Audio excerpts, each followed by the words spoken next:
मी जेव्हा पहिलं माझी एकांकिका केली होती ना, तेव्हा मला आठवतंय मला एक काहीतरी बक्षीस वगैरे मिळालं होतं आणि सगळे आम्ही खुश होतो आणि माझ्या एका मोठ्या ताईनी, चुलत बहिणीनी माझ्या आईला फोन करून सांगितलं होतं, की "ह्याला आत्ताच थांबव." ओके. बक्षीस मिळाल्यावर हो, नाटकापासून ह्याला आत्ताच थांबव. ओके. कारण हा जर का पुढे अजून नाटकं करायला लागला, तर मग हा हाताबाहेर जाईल. मग काय हा परत हातात येणार नाही. तर आत्ताच थांबव. हे ठीक आहे, एकांकिका वगैरे बक्षीस वगैरे मिळालं सगळं ठीक आहे, पण थांबव. सो माझी आई तेव्हा म्हणजे खूप इम्प्रेस आणि इन्फ्लुअन्स झाली होती तिने आणि ती मला बोलली होती, की "हे बघ, हे सगळं ठीक आहे, पण या घरात ना नाटकं वगैरेही चालणार नाही आहे." वाह वाह. ओके. सो मी तेव्हा बोललो माझ्या ॲक्च्युली माझ्या सरांनी नंतर मला विचारलं, "अरे काय आपल्या परत आपल्या कॉम्पिटिशन्स आहेत." मग माझ्या सरांनी माझ्या आईला फोन केला आणि सांगितलं, "नाही बरोबर आहे तुमचं, या घरात तुम्हाला नको आहे हे सगळं, सगळं करेक्ट आहे. त्याला नवीन नाटकात आम्ही घेतच नाही आहोत. फक्त जी एकांकिका बसली आहे त्याचेच काही प्रयोग आहेत पुढे, कॉम्पिटिशन्स आहेत. आता परत कुठे नवीन मुलाला तयार करायचा, मग त्याला तेवढा पुरता. एक दिवस येऊ द्या, परफॉर्म करेल, मग तो काय त्याचं कॉलेज बिलेज करायचा तो कंटिन्यू." असं करून त्यांनी मला परत खेचला देवाच्या कृपेने म्हणून इकडे.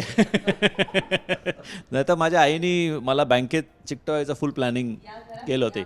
हां, या घरात या बँकेत, घरात तू बँकेत बस. पोस्टरवरती बघतोय आपण श्रेयस चारुलता तळपदे आहे, प्रार्थना सोनाली बेहेरे. प्रत्येकाचे आईचं नाव पुढे येत आहे. या निमित्ताने आपल्या आईचं नाव लावणं, ते प्रेक्षकांसमोर आणणं आणि त्यामागची भावना, याविषयी मला तुम्हाला सगळ्यांनाच विचारायचं आहे. श्रेयस सर, तुमची कल्पना आहे, तुमच्यापासून ते येऊ द्या. सांग ना तू. हा प्रस्ताव जेव्हा श्रेयस सरांकडून आम्हाला सगळ्यांनाच त्यांनी फोन करून जेव्हा आमच्यासमोर मांडला, तेव्हा इतकी सुंदर कल्पना, त्याला नाही म्हणण्याचं काही कारणच नव्हतं. आणि आपल्याला लक्षात येईल, आपल्याकडे खूप गोष्टी सवयीने केल्या जातात.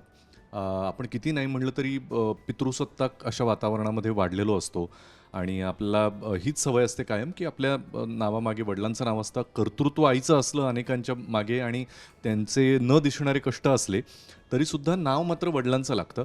आणि कायम आई ही गृहीत धरली जाते. अगदी. आईला आपण नेहमी गृहीत धरतो, की आई काय आहेच आहे, की आई आई हे करेलच की. तर त्यामुळे इथे जेव्हा सिनेमाच मर्दिनी म्हणजे आईचा आहे, तर त्याला याहून सुंदर अजून कल्पना कुठली असते. वा. त्यामुळे उलट मला श्रेयस सरांना विचारावं असं वाटेल या निमित्तानं, की तुमच्या मनात हे कुठून आलं? होय. मला वाटलं तू उत्तराने सुरू करशील, तू अजून एक प्रश्न विचारलास. पण जसं अभिजित म्हणाला तसं बऱ्याचदा आई इतकं काय काय करत असते, इतके सॅक्रिफायसेस असतात वगैरे आणि कधी कधी तुम्ही स्वतः आई वडील झाल्यानंतर तुम्हाला लक्षात येतं की किती काय काय त्यांनी केलं असेल. जर आपल्याला मुलगी 8 वर्षाची आणि एवढं करावं लागतंय, तर आपण मोठे होईपर्यंत किती काय काय त्यांचं चालू असतं.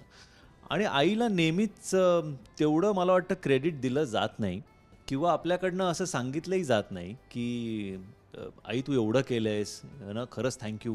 असं थँक्यू कधीच बोललं जात नाही आपल्याकडनं. जसं तो म्हणाला, गृहीत धरतो, आई करतेच आहे आणि ते होत राहतं. आणि तीही कधी मला वाटतं त्या गोष्टींची अपेक्षा ठेवत नाही. पण मला असं वाटतं कुठेतरी जर का आपण ती गोष्ट व्यक्त केली, तिच्यासाठी जे आपल्याला वाटतंय ते, तर तिलाही खूप बरं वाटतं. आणि जेव्हा आम्ही हे सगळं केलं, हा थॉट आला आणि आम्ही हे जेव्हा असं त्यांना आईला माझ्या पहिला टीजर दाखवला, तिचं नाव दिसलं, तेव्हा अय्या अशी तिची रिॲक्शन आली, डोळ्यातनं पाणी आलं आणि मला वाटतं दॅट वॉज गोल्ड, म्हणजे त्याच्याहून मोठं अजून काय असू आशीर्वाद काय असेल तुमच्यासाठी. सो कुठेतरी जे वडिलांचं असतंच नेहमी, पण आईला त्या निमित्ताने जर का आपण सांगू शकलो आणि ते देऊ शकलो जे ती डिझर्व करते, तर वाय नॉट. आणि मर्दिनी हा म्हणजे हे निमित्त आहे आणि त्या निमित्ताने आम्ही ते पाऊल उचललं आणि आय एम ग्लॅड की सगळ्यांपर्यंत ती आमची भावना पोचते, सगळ्यांच्या मनात ती भावना आहे आणि सगळ्यांना कुठेतरी ते करावंसं वाटतंय. सो ह्याच्याहून जास्त मोठं अजून काय आशीर्वाद असू शकतो. वा.